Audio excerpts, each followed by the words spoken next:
जी हां दोस्तों, Italy euro cup 2020 का चैंपियन बन गया है, जहां इटली ने फाइनल मुकाबले में टीम इंग्लैंड को पेनल्टी शूटआउट में 3-2 से हराकर खिताब अपने नाम किया। यह दूसरा मौका आया जब इटली ने यूरो कप जीता है। इससे पहले इटली ने साल 1968 यानी कि 1968 में खिताब जीतने में सफल रहा था। वहीं इंग्लैंड घरेलू दर्शकों के सामने फीका पड़ गया। वह अपने 55 साल की सूखी को खत्म करने में नाकाम रहा। इतने करीब आके दोस्तों हार होती है तो क्या ही कह सकते हैं। इटली ने फाइनल में जीत के साथ ही अपना विजय रथ भी जारी रखा और यह टीम की लगातार 34वीं जीत रही। दोस्तों, उनको हरा पाना, उनको रोक पाना बहुत ही मुश्किल साबित हो रहा है। ऐसी कौन सी टीम होगी जो उनको हराएगी, इनकी जीत की स्ट्रिक तोड़ेगी, कमेंट करके बताएगा। लेकिन आगे चले तो हालांकि इंग्लैंड की शुरुआत बहुत ही जबरदस्त रही थी। लग रहा था कि यह खिताब उनके नाम ही रहेगा, क्योंकि ल्यूक शो ने मैच के तीसरे मिनट में ही गोल करते हुए टीम को 1-0 से बढ़त दिला दी। हर कोई हैरान था कि यह हुआ क्या। पहले हाफ में इटली ने गोल करने के लिए कई मौके बनाए, लेकिन इंग्लैंड पूरी तरीके से हावी रहा।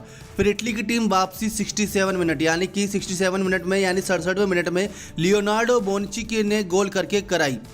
ये बहुत शानदार वापसी थी इटली के लिए। इस गोल के साथ बोनुच्ची फाइनल मुकाबले में गोल करने वाले सबसे उम्र दराज खिलाड़ी भी बन गए।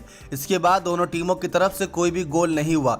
अब दोस्तों, ये खासियत ये रही कि यहाँ पे बोनुच्ची ने अपनी पूरी तरीके से एक्सपीरियंस को झोंक दिया इस फाइनल मुकाबले में, ताकि किसी भी तरीके से ये फाइनल मुकाबला उनके हाथ से ना निकले। उम्र दराज कहे या फिर एक्सपीरियंस कहे, वो काम आया मैदान पर। इसके बाद दोनों टीमों की तरफ से कोई भी गोल नहीं हुआ। 30 मिनट के एक्स्ट्रा टाइम में भी इटली और इंग्लैंड में से कोई भी गोल नहीं कर सका। फैंस की सांसें दोस्तों बहुत तेजी से धड़क रही थी।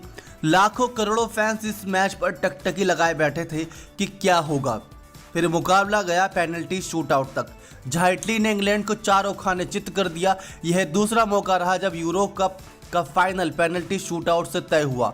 इटली की ओर से फेडरिको डोमिनिको बोराडी और लियोनार्डो बोनुच्ची ने गोल किया। वहीं इंग्लैंड की ओर से हैरी मैगुओर ने गोल दागा। दोस्तों, ये 2 गोल और उनके 3 गोल, जीत साफ नजर आ रही थी। इसके बाद मार्कस रेशफोर्ड, बुकायो साका और जेडन सांचो बॉल को गोल पोस्ट में पहुंचाने में नाकाम रहे और इसके साथ ही इंग्लैंड खिताब जीतने से चूक गया। आंसू थमने का नाम नहीं ले रहे थे। दूसरी तरफ खुशियों के आंसू थे, एक तरफ गम के आंसू थे। दोस्तों, बहुत ही ज़्यादा कह सकते हैं गमगीन माहौल हो चुका था मैदान के अंदर, जिसके बावजूद टीम बहुत मजबूत स्थिति में नजर आई। इटली की बहुत अच्छी वापसी कराई थी दोस्तों 67 मिनट पर। अब आगे बढ़े दोस्तों, कुछ ऐसे बड़े पॉइंट्स की तरफ लेकर चले जो बहुत शानदार थे। इटली अब इंटरनेशनल फुटबॉल में सबसे लंबी नाबाद स्ट्रिक की बराबरी करने से एक जीत दूर है। इटली ने अपनी यूईएफए यूरो 2020 की फाइनल जीत का जश्न मनाया। यूरो 2020 की चैंपियन इटली रूस में 2018 फीफा विश्व कप के लिए क्वालिफाई करने में विफल रहने के बाद आंसू बहा रहा है। लेकिन 2018 में एक नेशनल लीग में खेल के दौरान पुर्तगाल से 1-0 से हार के बाद से अर्जुरी अब सभी प्रतियोगिताओं में 34 खेलों में जीत के साथ नाबाद है। इनमें से 29 खेलों में जीत अतिरिक्त समय और दंड संहिता यानी कि कुछ पेनल्टी की वजह से उनको मिला है। यह ब्राज़ील और स्पेन के नाबाद 35 खेलों के रिकॉर्ड से सिर्फ एक कदम दूर है। इंटरनेशनल फुटबॉल में किसी भी टीम द्वारा सबसे लंबी नाबाद स्ट्रीक है 35 जीत की। 34 तो दोस्तों पार कर लिया है इटली ने, अब 35वां पार कर पाएगी या नहीं। इससे पहले टूर्नामेंट में क्वार्टर फाइनल में बेल्जियम पर अपनी जीत के बाद इटली ने क्वालिफायर सहित यूरो में लगातार सबसे अधिक जीत यानी कि 15 जीत का एक नया रिकॉर्ड भी बनाया है। ये बहुत अच्छा रिकॉर्ड है। इटली ने अपना 6ठा प्रमुख खिताब जीता। जर्मनी के बाद सबसे अधिक यूरोपीय टीम द्वारा यूईएफए यूरो 2020 फाइनल जीतने के इटली ने खुशी मनाई। यूरो 2020 फाइनल में इंग्लैंड पर अपनी जीत के बाद इटली ने अब अपनी 6ठी बड़ी ट्रॉफी जीत ली है, जो जर्मनी के बाद किसी यूरोपीय देश द्वारा सबसे ज़्यादा जीत है। अर्जुरी ने 2 यूरोपीय चैंपियनशिप खिताब जीते हैं और 4 बार फीफा वर्ल्ड कप में जीत हासिल करी है। इस बीच जर्मनी ने 3 यूरो और 4 फीफा वर्ल्ड कप खिताब जीते हैं। दूसरी तरफ दोस्तों, बड़े पॉइंट्स की ओर चले तो इटली ने लगातार यूरोपीय चैंपियनशिप जीत के बीच सबसे लंबे अंतराल के लिए एक नया रिकॉर्ड बनाया है। इटली ने इंग्लैंड को हराकर इटली ने यूरो 2020 का खिताब जीता। ये एक यादगार मैच रहेगा। इंग्लैंड भी अपने सूखे खत्म होने का इंतज़ार कर रहा था, क्योंकि दोस्तों 1-2 साल नहीं बल्कि कई साल हो चुके हैं जहां पर इंग्लैंड के हाथों ट्रॉफी नहीं लगी है।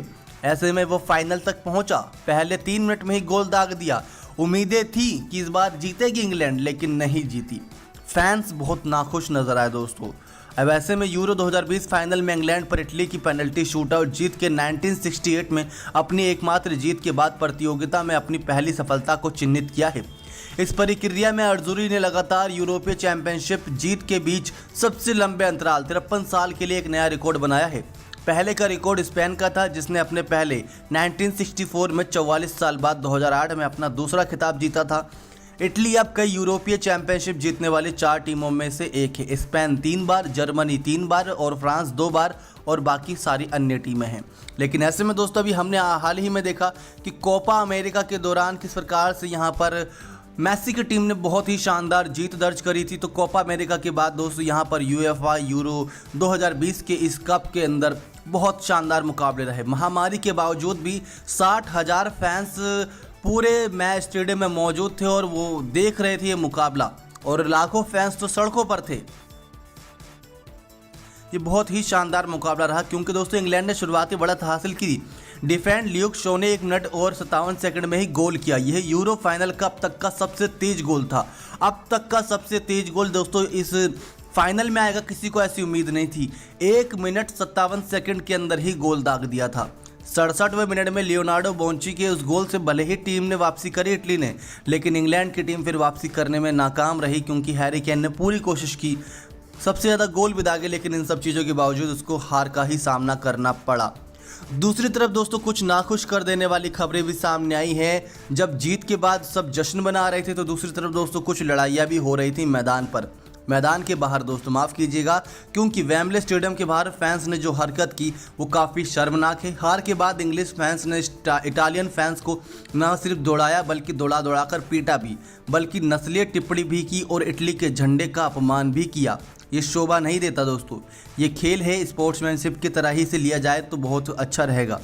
फैंस ने कपड़े को आग लगाने की कोशिश भी की, मगर इसमें फैंस फेल हो गए। दूसरा वीडियो बहुत वायरल हुई है दोस्तों सोशल मीडिया पर इन सबों की। फाइनल शुरू होने से पहले काफ़ी संख्या में इंग्लैंड के फैंस इस उम्मीद में स्टेडियम के बाहर पहुंच गए थे कि उनकी टीम जीतेगी और जीत के बाद हो हल्ला जरूर होगा, एक बड़ा जश्न मनाया जाएगा। मगर ऐसा ना होने पर फैंस आक्रामक हो गए।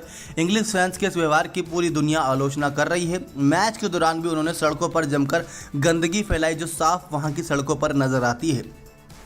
दोस्तों अब घरेलू फैंस को यही उम्मीद थी कि इंग्लैंड ने जिस प्रकार से 1 मिनट 57 सेकंड के अंदर पहला गोल दाग दिया था, इसी लय को बरकरार रखेगी और जीत दर्ज करेगी।